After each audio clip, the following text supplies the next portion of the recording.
So what's the idea going forward here?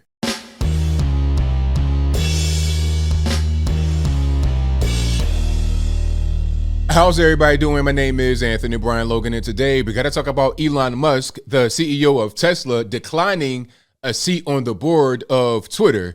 Now, a lot of you guys may be asking, hey, ABO, what's going on with this? Why did he buy a big piece of Twitter to then decline being on the board? Was he going to fight for conservatives' freedom of speech? Was he going to do things like free Trump and put an ed button on there? Like, why did he decline a seat on the board? Great questions. Glad you asked. But first, let's back up a little bit to explain what's going on, just so you have full and proper context and so you understand all of the history. Now, Elon Musk purchased, I think, 9.1% of Twitter shares, which equates to about $2.89 billion with a B, $2.89 billion in real cash that he spent on this particular deal. This makes him the largest shareholder of Twitter. However, a few things. Number one, he does not have any kind of controlling stake. They call it a passive stake in Twitter. I think to be in a controlling stake, you got to have 51%. And if I'm wrong about that, you guys let me know in the comments. But he's nowhere near 51%. He has about 9.1%. Still a big purchase by any metric. It's a huge purchase, but it's not a controlling stake. Second, he's not on the board. Now, he was offered a role on the board, but he declined a role on the board. But even if he was on the board, he does not have any really kind of no controlling stake. Again, 51%, that puts you in control as far as I know. By being on the board, you have a duty. You're kind of like an employee to a certain extent. You're not really going to be a change maker in that particular position. Matter of fact, here's a letter that was sent out by Twitter to their team. And I'm going to explain why this letter was written and also some of the details that are in it. It's a lot of corporate speak. I'm not really a corporate America guy, but I know a little bit about a little bit. Okay, so let's go ahead and get into it. Hey team, it's just to the team. Elon Musk has decided to not join our board. Here's what I can share about what happened. The board and I had many discussions about Elon joining the board and with Elon directly. So to keep him in the loop, they're asking him, they're talking to him, and they are sharing what they want. He probably shares what he wants. And it was a whole big thing, right? We continue. We were excited to collaborate and clear about the risks. We also believe that having Elon as a fiduciary, here's a key part. This is really important, so I'm going to break it down afterward. We also believe that having Elon as a fiduciary of the company, where he, like all board members, has to act in the best interest of the company and all our shareholders, was the best path forward. The board offered him a seat. Now, let's pause right there for a moment. What does this really mean? Now, if you are a fiduciary, you're like an employee, or you have a particular role. Your job, as they explain, is to act in the best interest of the company. Okay, financially and everything else. That's your role by being on the board. You don't have any kind of controlling stake. You're there just to make sure things go right in the way that Twitter envisions. You don't really have any stake or any say-so on the vision of Twitter itself. So by being on the board, he relegated himself to kind of in a relevant state. You have a lot of stock in the company. You can make money on that stock, I suppose, if you sell it after a while when it goes up in value, but you really don't have any kind of controlling interest in Twitter.com. You're just on the board. It does not give you what he probably wants, which is to go further. I'll talk about that a little bit later. But we continue. We announced on Tuesday that Elon would be appointed to the board contingent on a background check. I'm not sure why they got to do that. Like, what you gonna find in this background? You don't know who Elon Musk is? What are you gonna find in Elon Musk's background that has not been found before? You're talking about one of the top 3 richest guys on the planet. What are you really going to find over at Twitter that has not been shown to the public? What you going to do a Google search? But anyway, so they want to do a background check and formal acceptance. Elon's appointment to the board was to become officially effective on April the 9th. But Elon shared that same morning that he would no longer be joining the board. I believe this is for the best. We have and always will value input from our shareholders, whether they are on our board or not. Elon is our biggest shareholder and will remain open to his input. I mean, open to his input, but that's not again, he can't control anything from that particular stance. They may listen to him, give him an ear, but will they do anything? I mean, they don't have a reason to do anything that he says unless they agree with it. And if they don't want to do it, they're not going to do it. But I'll move on. There will be distractions ahead, but our goals and priorities remain unchanged. Exactly. So they're going to do the same thing. They didn't really see that right there kind of contradicts what they just said.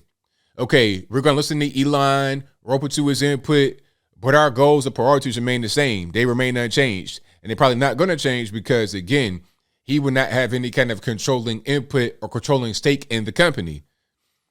The decisions we made, and how we execute is in our hands.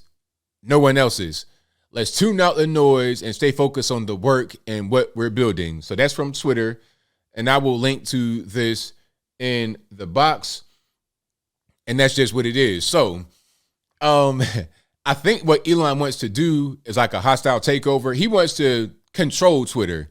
He cannot control Twitter from a 9.1% share or from the board. And they even said it in the thing. It was like, look, we hear out our board members, whether they be shareholders or not. So he could have just been on the board with no shares in the company at all. He'd still be in the same position. So the big financial interest he has in the company is irrelevant. Okay. I'm not sure what he's going to do to try and gain more stock in Twitter. I have no clue. That's going to be interesting to see what happens with that. Is he going to sell? Is he going to buy? I have no idea. Is he going to just put more money in it, like his own private money? And then what's the next course of action? Some say he should just buy it and shut it down. I don't think so. Twitter is an invaluable tool. Twitter is a good site, except for all the political stuff that's in it. You see what I'm saying? It's like you can acknowledge when the site is good, but has very obvious imperfections that prevent it from being great as what it could be, right? That's Twitter.com. As I was saying before, if they free some of these Twitter political prisoners, like I think Juanita Broderick just got banned, Donald Trump, obviously, and a lot of guys and girls that have been banned by Twitter, free them, and then edit button, that'd be great. Just basic little stuff. But the core of Twitter, the actual website, the way it functions and the way it connects people is great.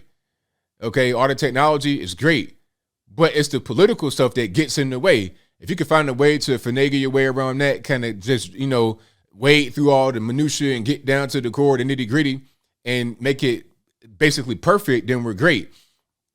But as of right now, it's not perfect. It's far from perfect. And I think Elon might try to do something, but he cannot do it from his current position. All that he can do, as I close, all that he can do is use his Twitter platform, ironically enough, to try and maybe affect some social change. I don't really know what he can do.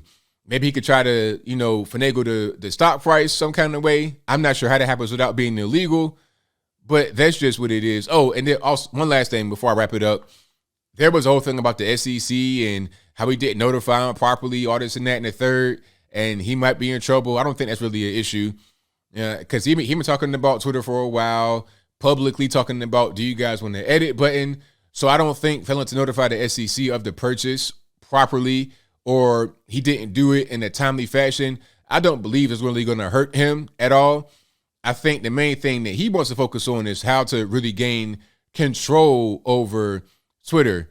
I think he heard that conversation that they were talking about as far as being on the board. And what he probably heard when they were talking to him was, well, we're open to your input, like to hear what you got to say, just like all the other board members, whether it be shareholders or not. And if I'm Elon Musk and I got $3 billion into the company, I'm not trying to hear that I'm on the same level as a normie from the street with no skin in the game at all. I don't want to hear that. So I need to go above and beyond.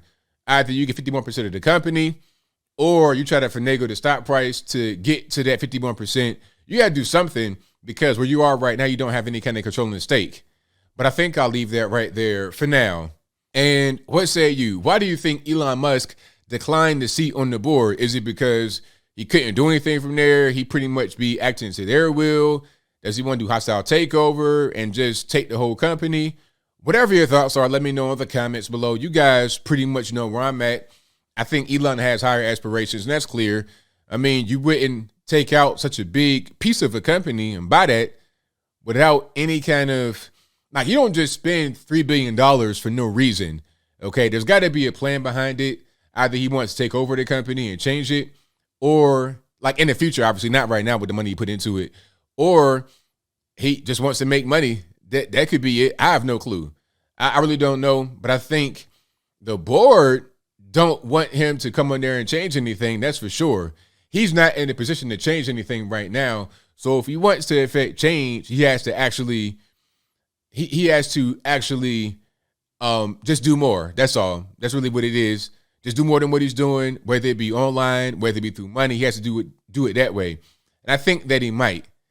And we'll see how it goes. I'm really interested to see how this whole story plays out. But whatever your thoughts are, please let me know in the comments below. And that's all I got to say for this video. If you like what you heard, please comment, rate, share, and subscribe. Peace.